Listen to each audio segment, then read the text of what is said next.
Même Tyson voulait lui ressembler. When I first saw Ali, I said, yeah, that's who I want to be like. I know I wanted to be a fighter, but then I saw Roberto Duran. I said, that's who the fuck I want to be. Down he goes, a solid right hand. I said, that's who I want to be. A mean motherfucker. People scared to look at him. Barkley, what again the right fight. Barkley's in trouble, he's down. Un gars né dans la misère, la faim au poing et le feu au regard. Il ne boxait pas, il détruisait. Il criait, crachait, frappait après le gong. Et quand il plaçait son direct du droit, il t'éteignait l'âme.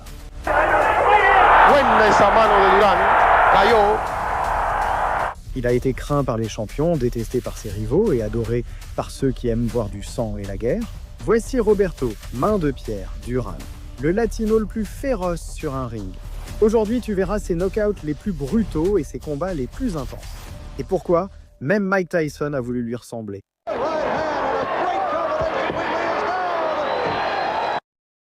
Roberto Duran n'est pas né dans une salle de sport, il est né dans le feu, dans les rues poussiéreuses de El Chorillo, l'un des quartiers les plus durs de Panama.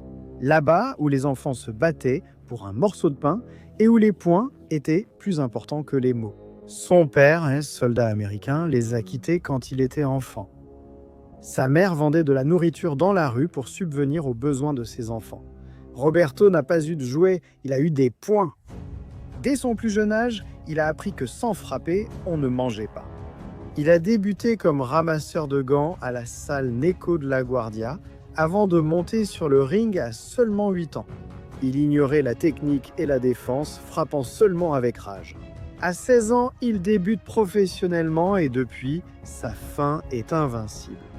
Duran se battait non pour la gloire, mais pour fuir la misère et montrer que l'Amérique latine produit aussi des champions du ring.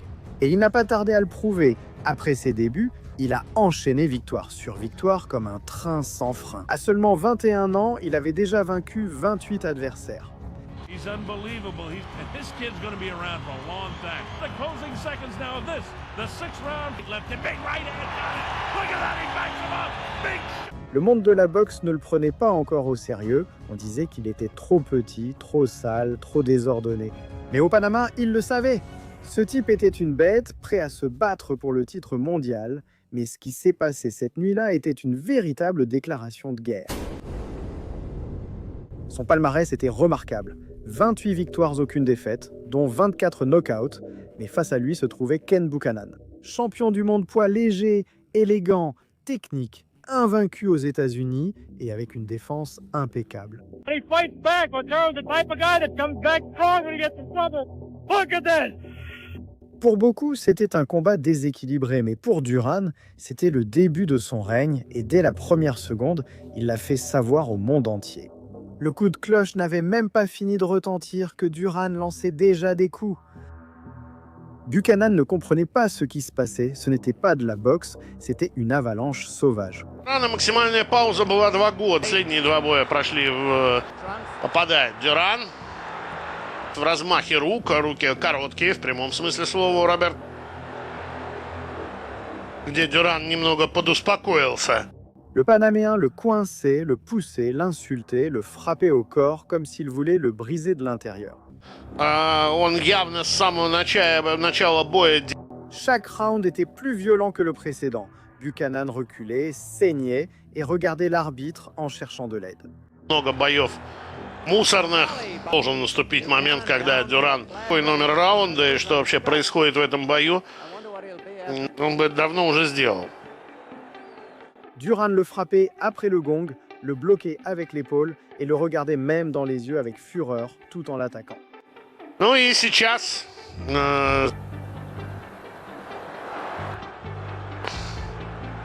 это очень важная характеристика для проигрыша. Au 13e round, avec l'Écossais déjà brisé, Duran l'a poussé contre les cordes et lui a asséné un coup bas brutal qui l'a plié de douleur après la cloche. Бам, бам, гонг. Не слышит Дюран гонга, его вынужден реф. Buchanan est tombé à genoux, se tordant de douleur. L'arbitre n'a pas vu cela comme un coup illégal et a arrêté le combat. Knockout technique pour Duran. Scandale, mais aussi naissance. Ce jour-là, le monde a découvert un combattant différent. Ce n'était ni technique ni propre, juste de la violence pure concentrée en un point. Main de pierre était né. Après son titre mondial, Roberto Duran paraissait invincible. Mais en novembre 1972, à peine quelques mois après avoir été couronné, il a subi sa première défaite. L'homme qui l'a vaincu était Esteban de Jesus, un boxeur portoricain rapide, technique et puissant. Dès le premier round, il l'a mis au tapis. About equal in height at 5. Both have terrific records, and there is Duran down, believe it. Même si Duran s'est relevé et a combattu jusqu'au bout, il a perdu par décision unanime. That winning streak is in danger right now. Real danger. Paid $62,000 and they're getting... De Jesus has outpointed Duran, scoring a dramatic and sensational... C'était un avertissement, une blessure d'orgueil et une dette qu'il comptait régler. Cependant, Duran ne tarda pas à revenir et mit KO ses 8 adversaires suivants. Tirando golpe, faltan menos de 2 minutos para terminar y se acabó la pelea. Se acabó la pelea. Le 16 mars 1974, presque 2 ans plus tard, Duran et De Jesus se sont retrouvés 7 fois avec le titre mondial en jeu. Et maintenant, Duran n'était plus le challenger affamé, il était le champion furieux. Mais le démon de Porto Rico a de nouveau fait des siennes. Au premier round, il l'a de nouveau mis à terre. Encore une fois, le même coup, encore une fois au sol.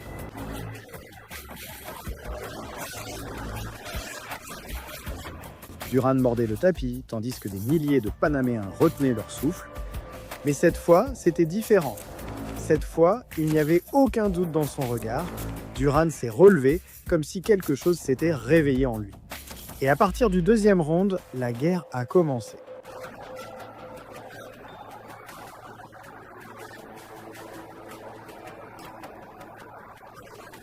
Il lui a fermé les espaces, l'a amené au corps et épuisé, round après round, comme une machine infatigable.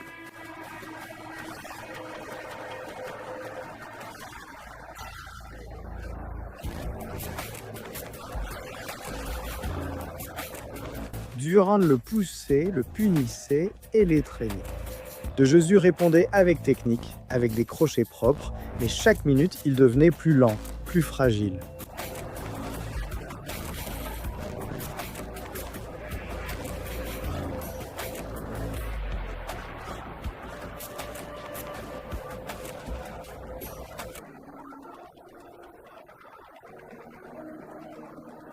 Le 7e round arriva, et cette fois, ce fut Duran qui envoya son adversaire au tapis.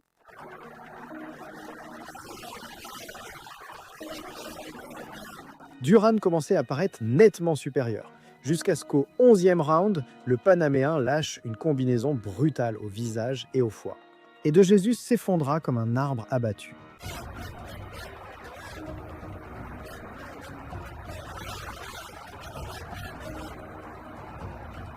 KO! Duran ne défendait pas seulement son titre, il venait de régler sa seule dette en tant que boxeur. Mais il restait une dernière page à cette histoire. En 1978, ils se sont affrontés une 3e fois. Ils n'étaient plus de jeunes affamés, c'étaient 2 guerriers marqués par la vie. Duran était monté de niveau, il était plus froid, plus calculateur, mais tout aussi agressif, et De Jesus avait changé. Il avait atteint le sommet, mais il commençait à être poursuivi par ses démons, la drogue, les excès et une ombre sombre grandissant derrière lui. Le combat a été intense dès le début, sans chute précoce. Duran l'a pressé dès la première seconde sans laisser d'espace, en plaçant des crochets au foie qui faisaient craquer les côtes. De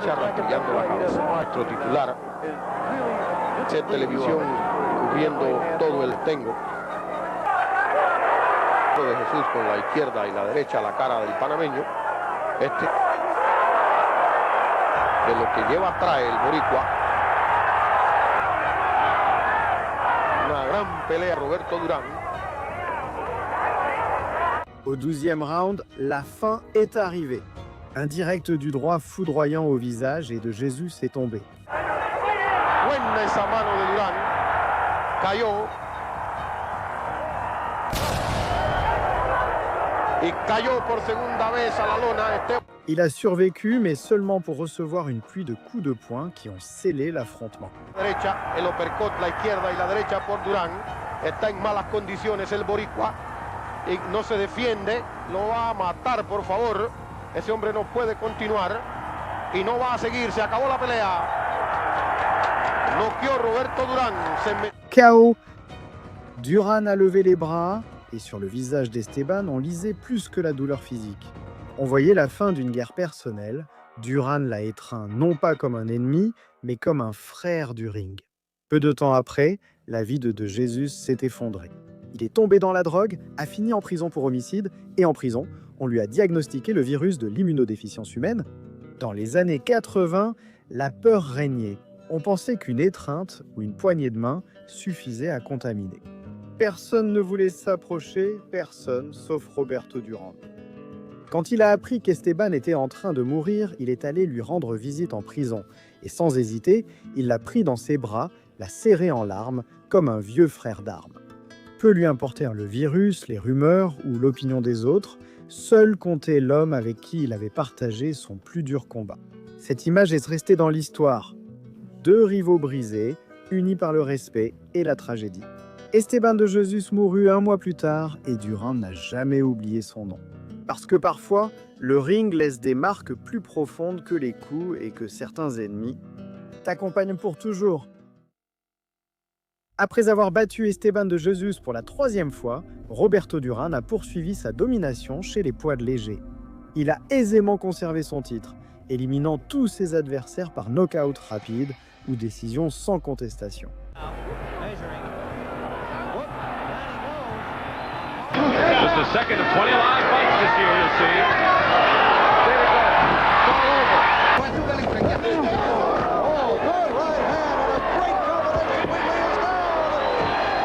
Duran comptait 60 et 11 victoires pour une seule défaite. Mais il n'y avait plus d'émotion, il ne trouvait plus de défis. Duran ne voulait pas seulement être le roi des poids légers, il voulait devenir une légende. Et pour cela, il fallait monter de catégorie. Plus grand, plus fort, plus rapide. Et au bout du chemin, un nom brillait de 1000 feux, Sugar Ray Leonard, champion olympique, idole américain invaincu, élégant, le garçon idéal de la boxe. Tout le contraire de Duran. Le technique contre le sauvage, le médiatique contre le gars de la rue, l'américain contre le latino. Right above us once more. A right hand and another right, a left hand and... The right lead, the left and the right. Leonard, we've become accustomed to. The bell cannot save him if it goes down. Lorsqu'ils se sont affrontés, c'était une vraie guerre. 20 juin 1980, Montréal, Canada. La ville où Sugar Ray Leonard fut sacré champion olympique en 1976. Je suis revenu maintenant en tant que champion du monde des poids welters, invaincu, charismatique, adoré. 27-0. Brillant, élégant, rapide, c'était le Golden Boy de la boxe américaine. En face, Roberto Duran, plus petit, plus dur, plus sombre, un latino qui venait de tout en bas. Fort de 71 combats et d'une unique défaite vengée, le combat a été vendu comme une bataille de style, mais en réalité c'était une guerre de monde. Duran détestait Leonard, il le considérait comme arrogant, gâté, faux, et dans les jours précédents, il l'a insulté, provoqué, il était même allé jusqu'à insulter sa femme. Il voulait entrer dans sa tête et il y est parvenu. Quand la cloche a sonné, Leonard, le danseur élégant, n'a pas reculé. Il s'est battu à armes égales, allant là où Duran le voulait, dans la tranchée, et il l'a payé cher.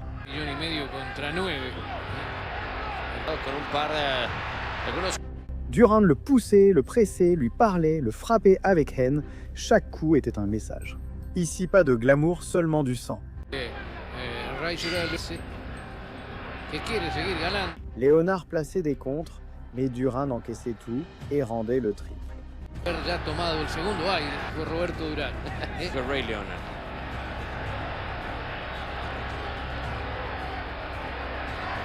Au deuxième round, un direct du droit brutal, suivi d'un puissant crochet du gauche, a fait vaciller l'Américain.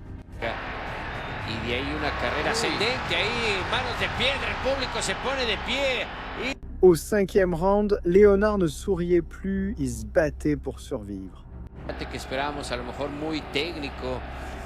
Ahí frente a Benítez, frente a Price, sin el desgaste. para Sugar Ray, un escenario donde la oportunidad de moverse a lo largo de las 4 esquinas lo ha neutralizado muy bien el panameño, esa experiencia ha estudiado. Duran le coinçait contre les cordes, lui parlait en espagnol et allait même jusqu'à le pousser avec l'épaule pour continuer à frapper. Ahí castigándolo totalmente, manos de piedra. Por combates son una pesadilla para cualquiera de los dos. Parece entero Roberto Durán. Ce n'était pas une leçon de boxe, mais une embuscade déguisée en combat de championnat. Leonard n'avait jamais été traité de cette façon. Adelante en este combate. Y una vez más ahí, Sugar Ray Leonard, que lo vemos. ¡Qué derecha! Ahí. A pesar de que Durán castiga allí con la zurda claramente sobre la cara del norteamericano. Et quand ils sont arrivés au 15e round, le monde entier le savait déjà. Le champion olympique avait été dompté par un gars d'El Chorrillo. Décision unanime pour Roberto Duran, les rues de Panama ont explosé d'euphorie. Duran est devenu le héros de toute l'Amérique latine. Il n'avait pas seulement gagné un combat, il avait vaincu le système. Cette nuit-là, Roberto Duran était le roi du monde. 25 novembre 1980. À peine 5 mois après la Première Guerre, Duran et Leonard se retrouvaient à nouveau. Mais cette fois, tout était différent. Leonard arrivait humilié mais invaincu. Il s'est juré de ne plus affronter Duran dans la rue et avec son équipe a mis au point une stratégie pour le déstabiliser mentalement. Duran a sous-estimé la revanche.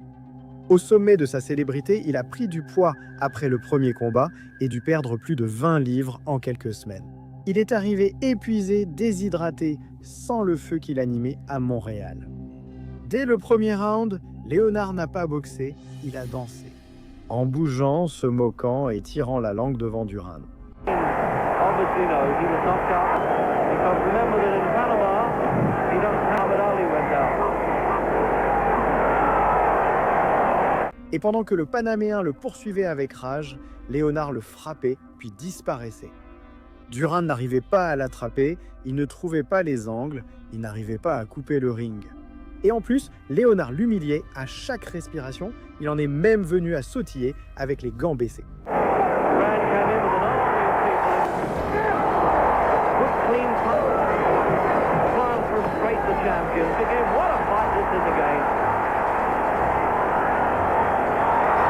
Duran, frustré, furieux, hors de contrôle, a regardé l'arbitre au 8e round, a baissé les bras et a prononcé une phrase qui est devenue maudite.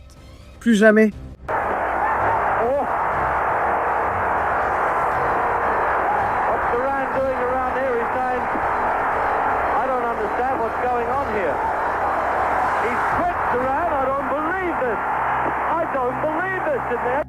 Le monde est resté figé. L'idole latino, le gars qui ne reculait jamais, venait de se rendre. Le Madison Square Garden a explosé de stupeur. Leonard célébrait, Duran marchait vers son coin, comme si on lui avait arraché l'âme. C'était une humiliation, une trahison de sa propre légende et le début d'une chute que beaucoup pensaient définitive. Les médias l'ont détruit, les fans l'ont abandonné et le monde de la boxe ne comprenait rien. Mais la vérité, c'est que Duran ne s'est pas rendu par lâcheté. s'est rendu parce qu'il n'était déjà plus là. Parce que ce jour-là, son corps était sur le ring, mais son esprit était vide. Après le No Mas, beaucoup ont pensé que Roberto Duran était mort en tant que légende.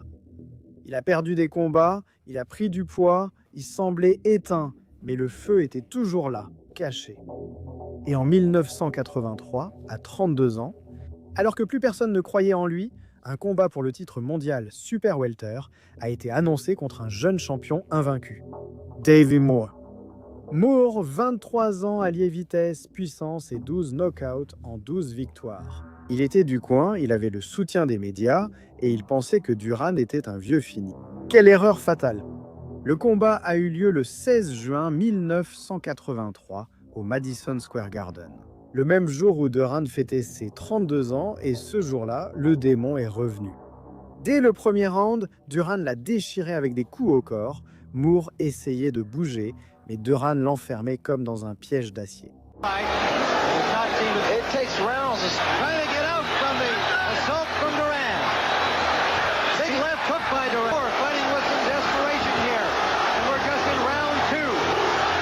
Chaque coup du Panaméen résonnait sec, brutal. Moore commençait à s'effondrer de l'intérieur. Le public rugissait, fou d'enthousiasme devant le spectacle. Punch for punch. The worst thing you can do. By the punches. You see there, Duran once again goes with the punch. Duran, he was instructed to change his tactics. Hurting more to the body. That's the difference in the fight up to this point. Au 7e round, Moore saignait déjà des yeux, du nez, de la bouche, et Duran, lui, ne s'arrêtait pas. The champion Moore, his shoulders. He makes his spin. He was physically bigger and stronger than Roberto Duran. What a surprise he is. À seulement 15 secondes de la fin, Duran a placé un direct du droit dévastateur qui a envoyé Moore au tapis. Down he goes, a solid right hand. Nation will be the key, and that's exactly what it was. Cependant, il a été sauvé par le gong. Au 8e round, c'était un massacre. Duran le frappait tout le temps, Moore ne répondait plus. La punition était telle que l'arbitre a décidé d'arrêter le combat.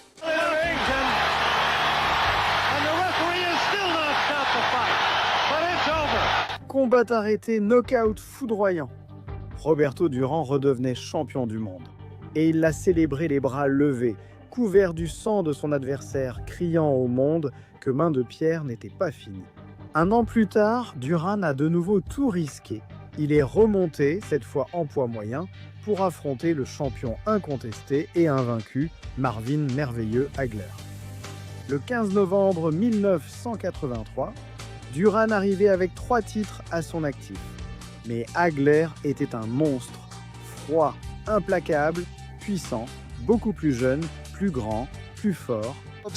There was a right hand and one to be no more. The wearing down fighter, but the right hand right on the chin. Gonna get some punching room. Duran a perdu, oui. Il a gagné le respect de tous, même de Hagler qui a admis « Il est plus coriace que je ne le pensais ». Le combat contre Hagler fut honorable, mais la nuit face à Thomas, la Cobra, Hearns tourna au cauchemar. Le 15 juin 1984, Duran a été monté sur le ring à Las Vegas pour se battre pour le titre Super Welter, mais cette nuit-là, rien ne s'est bien passé. Hearn était très grand, très long et possédait l'un des directs du droit les plus violents de l'histoire de la boxe. Overhand right turn. Down low for Rio.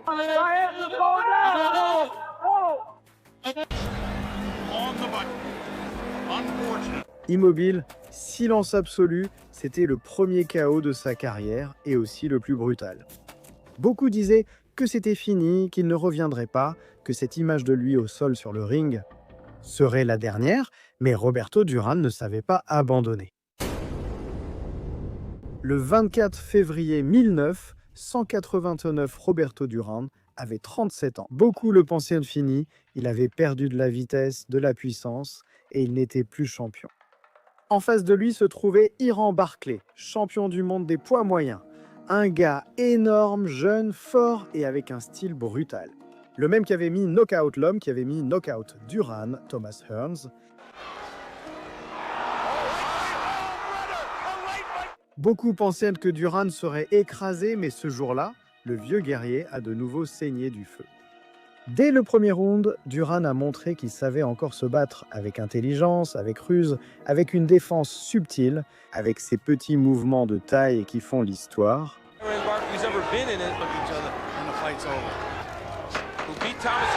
Barclay l'attaquait de toutes ses forces, mais Duran répondait par des crochets courts, cassait son rythme, le rendait fou et lui faisait rater ses coups.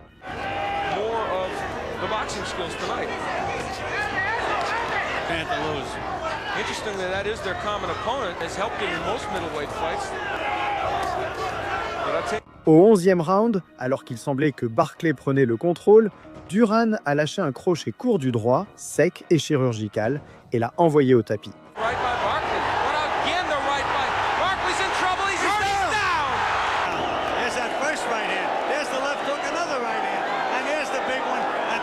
Le public était en délire. Le Madison Square Garden a vibré comme lors de ses plus grandes soirées. Duran a remporté une décision partagée et est devenu champion du monde pour la 4e fois dans autant de catégories. Quelque chose qu'à l'époque, seul Henry Armstrong avait réussi. Ce fut sa dernière grande nuit, sa dernière guerre, le rugissement final d'un animal. Décembre 1989. 10 ans après leur premier combat, Duran et Leonard se sont retrouvés face à face. Cette fois, il n'y avait pas de haine, pas de titre en jeu, il y avait de l'histoire.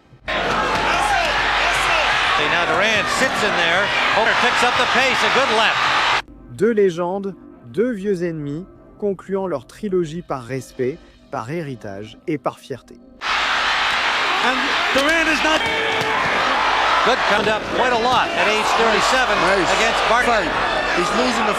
Le combat a été calme, technique. Leonard a utilisé sa vitesse, sa distance. Duran, désormais sans la pression de la jeunesse, a boxé avec calme. He just has Roberto Duran's number tonight. Look where his left hand is down around his knee. And watch Duran when he tries to get out of the way. See, there you go. Il n'y a pas eu de drame, pas de knockout. Juste deux hommes qui partagèrent le ring pour la dernière fois. Punching it out there, punching it out. Disturb him in any way. Ooh, big right hand by punching, not mugging. Final seconds. That's it. Leonard a gagné par décision unanime, mais Duran n'avait plus besoin de gagner, sa guerre était déjà terminée. Roberto Duran a terminé sa carrière en 2001 après 119 combats, dont 103 victoires et 70 knockouts, 4 décennies, sang, gloire, haine, rédemption. Il a été craint, haï, aimé, il a gagné, perdu, regagné, mais jamais vraiment abandonné. Mike Tyson a dit un jour: je voulais me battre comme Roberto Duran, mon inspiration. Cela veut tout dire, car il y a des champions et des monstres. Puis il y a Roberto Main de Pierre Duran, le diable qui est devenu une légende à coups de poing, dans le sang et avec le respect éternel du monde entier.